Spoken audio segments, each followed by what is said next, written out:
In the last 4 years, I've produced 6,072 videos. That includes this one. Now I think I'm pretty damn efficient. I don't think anyone else has done that many videos. Even groups, even channels that have multiple creators on the same channel, they've got nowhere near that number. I'm pretty proud of that, but honestly, my efficiency is incredibly bad in comparison to Tesla. When Toyota's engineers actually took apart a Tesla Model Y, they said it was engineering genius. But what is really amazing to me here is the fact that Tesla's engineering genius in its vehicles somehow is able to combine with the fastest vehicle production that I've ever heard of.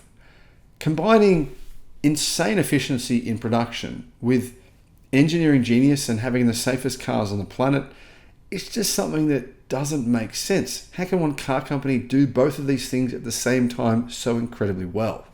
Guys, I think we all know that Tesla manufactures cars very, very quickly because the CEO of Volkswagen, whose name was Herbert Diess, he got fired for suggesting that the group should make more electric cars. Anyhow, he said that Tesla can make a car around 3 times faster than Volkswagen. But that didn't really give us any numbers.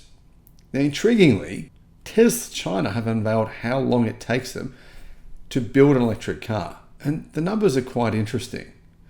Hello, my friends. Welcome to the channel. I'm Sam Evans. You're watching The Electric Viking. It's great to have you with us. Thanks for tuning in. Tesla have just unveiled some interesting information. I mean, they have said that they have more than 400 local suppliers in China. So what Tesla are doing, they don't need 400 suppliers, but they're using some of them to kind of like basically play them off against each other. That enables Tesla to get cheaper products, better quality, and these suppliers know that they've got to continue improving their product, otherwise Tesla's not going to use their product in future.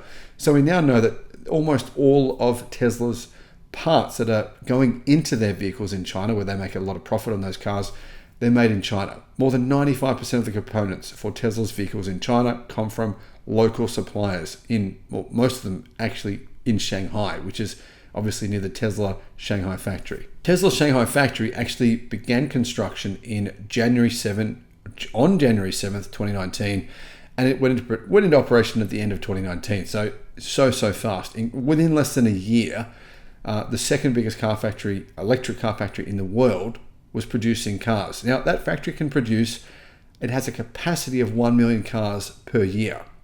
Intriguingly, at the China International Supply Chain Expo in Beijing today, we found out how often Tesla vehicles come off the production line, or how quickly they do. On average, they said that a Tesla vehicle rolls off Tesla's assembly line every 30 seconds. Every 30 seconds. To give you some context, Xiaomi, they have essentially copied Tesla's production process, which is smart. I think they made a good plan to do that. XPeng does that similarly as well. They use gigacasting for the car, just like the Tesla Model Y, and a structural battery pack. And that massively helps them reduce time to produce vehicles. And they say their industry leading number is 56 seconds per car. It was 69 seconds. They got it down to 56, I believe. Tesla does it in 30 seconds. So a car comes off the production line in 30 seconds. That's insane. Now, technically, Herbert Diess said in Tesla's factory in Germany, it takes Tesla about 10 hours to build a car in total versus Volkswagen Group's 30 hours. I don't know how this works in Shanghai in terms of the actual hours that it takes to build the entire vehicle, but the efficiency of the production line is staggering. I mean, one vehicle coming off the production line every 30 seconds is just unheard of. I have never seen these numbers before. To give you some context as well, the first 3 quarters of 2024, Tesla delivered 676,000 vehicles from one factory. That's more than Mazda delivered from all their car factories all around the world. That's just one factory. Now, can you imagine the efficiency of that factory? The production capacity is insane for one factory, 1 million cars a year. But they're using all Chinese suppliers. They're using the cheapest batteries you can get for the most frequently bought car, which is the standard range Model Y and the standard range Model 3. They're obviously good quality batteries, but they're very, very cheap. And you can really see why Tesla is still making a profit on its EVs, unlike pretty much all of its rivals. Efficiency, speed, and keeping all those suppliers, 400 tier 1 suppliers within apparently a 100-kilometer radius. Most of them, though, are within a 10-kilometer radius of Tesla's Gigafactory.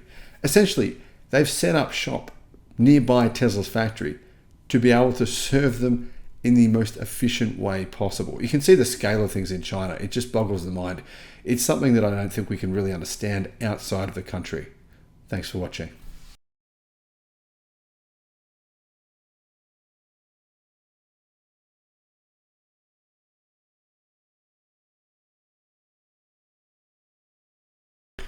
There is a range improvement coming to electric cars made in China, the Tesla Model 3 made in China and the Model Y.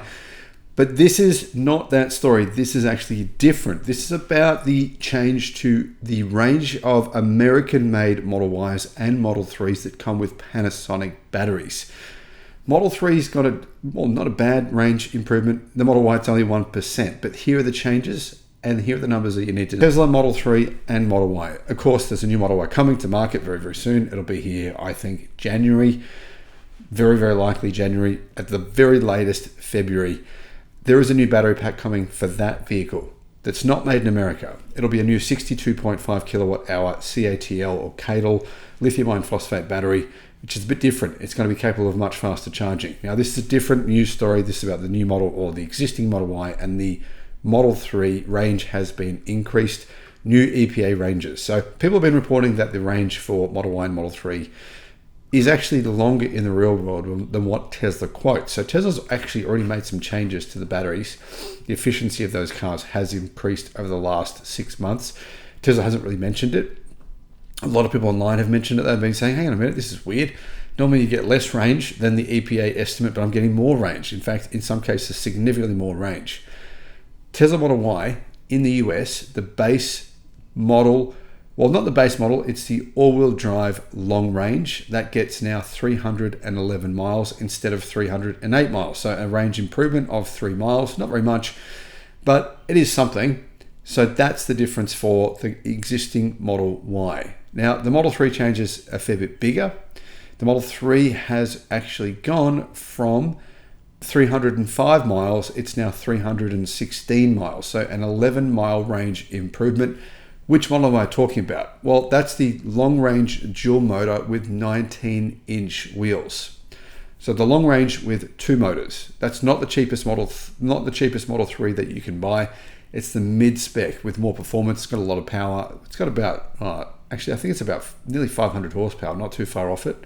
That model there, I think, is probably not selling as well. And the reason I would say that is because, 316 miles of range is good, but the cheapest Model 3 now in the United States, the rear-wheel drive, so not all-wheel drive like this model, rear-wheel drive with the Panasonic battery, now has about 363 miles of EPA range.